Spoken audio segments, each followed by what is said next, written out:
चाहिए। देखिए, हमें अफ़सोस है कि दुःख है कि एक अभ्यर्थी की नीट अभ्यर्थी की वहाँ पर हत्या हुई और उसकी मैं जैसा कि सवाल अभी हमारे सामने ये आई घटना कि भीड़ और गो तस्करों के आपस में उसकी जान गई बच्चे की, उसका ज़िम्मेदार कौन है?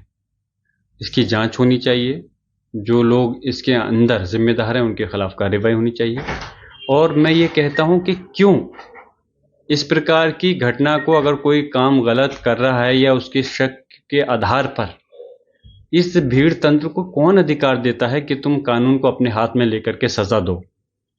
सिर्फ गोरखपुर ही नहीं, पूरे प्रदेश और देश के अंदर ये रोक लगनी चाहिए और एक चीज पे इसको सुनिश्चित किया जाना चाहिए कोई इस प्रकार से कानून को अपने हाथ में लेकर करके नहीं सजा दे सके, बल्कि जो एक हमारी एक संवैधानिक प्रक्रिया है कि रिपोर्ट दर्ज होकर जांच हो, उसके बाद में फिर माननीय न्यायालय उसके अंदर कार्रवाई करे, वो चीज होनी चाहिए।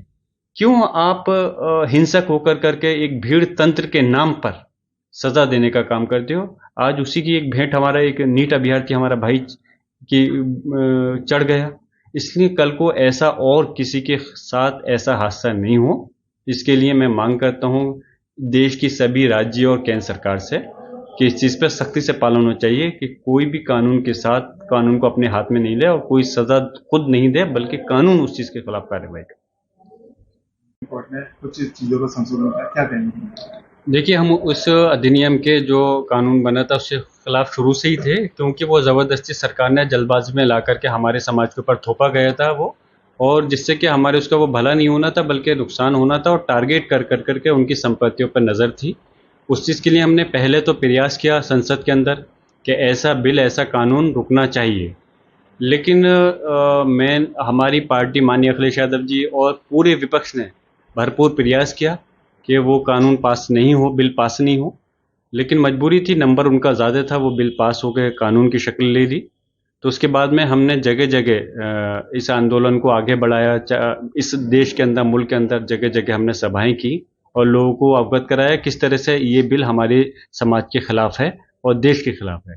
फिर माननीय सर्वोच्च न्यायालय की तरफ रुख किया, जिसमें कि एक रिट पिटीशन मैंने भी दाखिल की थी, और हमें उम्मीद थी कि माननीय सर्वोच्च न्यायालय से हमें इंसाफ ज़रूर मिलेगा। हमें खुशी है और कल ऐतिहासिक दिन है कि माननीय सर्वोच्च न्यायालय ने एक अच्छा फैसला दिया।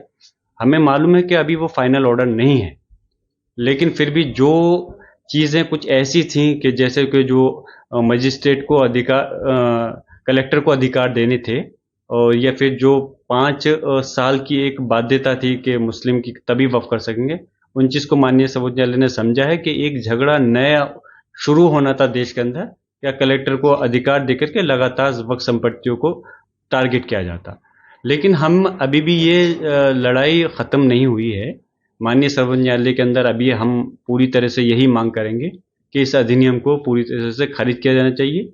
ये अधिनियम हमारे समाज और पूरे देश के खिलाफ है। हम भ्रष्टाचार पर रोक लगाएंगे और जो कानून है उसको सुदृढ़ करेंगे। तो अच्छी बात है, उन्होंने अगर ये कहा है कि भ्रष्टाचार पर अगर जो चीज़ है उस पर रोक लगाएंगे, तो एक अच्छी जो सोचा है उन्होंने, तो हम तो चाहते हैं कि बिहार के अंदर परिवर्तन आना चाहिए और इंडिया गठबंधन की सरकार बननी चाहिए, और लोग समझ रहे हैं, और लोग नहीं समझ रहे बल्कि ये सरकार भी समझ रही है, चाहे वो बिहार की प्रदेश सरकार हो या देश की सरकार हो। उन्होंने वो भी इस चीज़ को महसूस कर रहे थे कि बिहार के अंदर एक परिवर्तन आने वाला है, और इन्हीं चीज़ों को मद्देनज़र रखते हुए एक एसआईआर की जो कि अनावश्यक तौर पर लागू किया गया, जिसके कि पूरा विपक्ष मजबूती के खिलाफ लामबंद रहा कि इस चीज़ को रोकना चाहिए। तो उन इसीलिए किया गया है उसको, एसआईआर को लागू करने का, कि किस तरह से हम वहाँ पे सरकार आने से इंडिया गठबंधन की रोक सकें।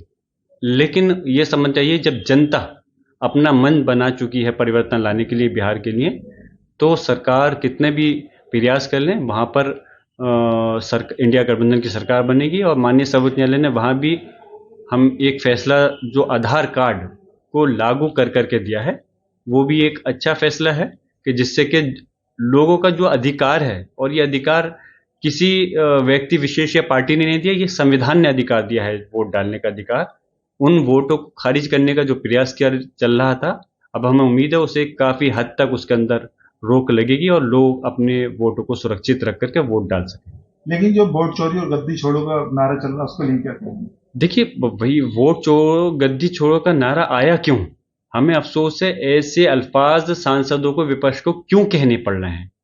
हम तो चाहते हैं कि इस देश की गरिमा पर ठेस नहीं पहुंचनी चाहिए। हम सरकार के खिलाफ हो सकते हैं लेकिन देश के खिलाफ नहीं हो सकते, क्योंकि सरकार अगर गलत करेगी जनता के साथ में तो विपक्ष का हमारा मकसद है, हमारा फर्ज बनता है कि हम उनका विरोध प्रदर्शन कर सकें, सरकार को आईना दिखा सकें। लेकिन इस प्रकार के नारे इसलिए लगाए जा रहे विपक्ष के सांसदों की तरफ से कि क्यों क्यों जनता के वोटों के साथ खिलवाड़ किया जा रहा है, क्यों कानून और संविधान का मजाक बनाया जा रहा है। इस वजह इस टाइप की बातों को कहा गया है कि जो वोटों की चोरी कर रहे हैं उनको इस गद्दी पर रहने का अधिकार नहीं है।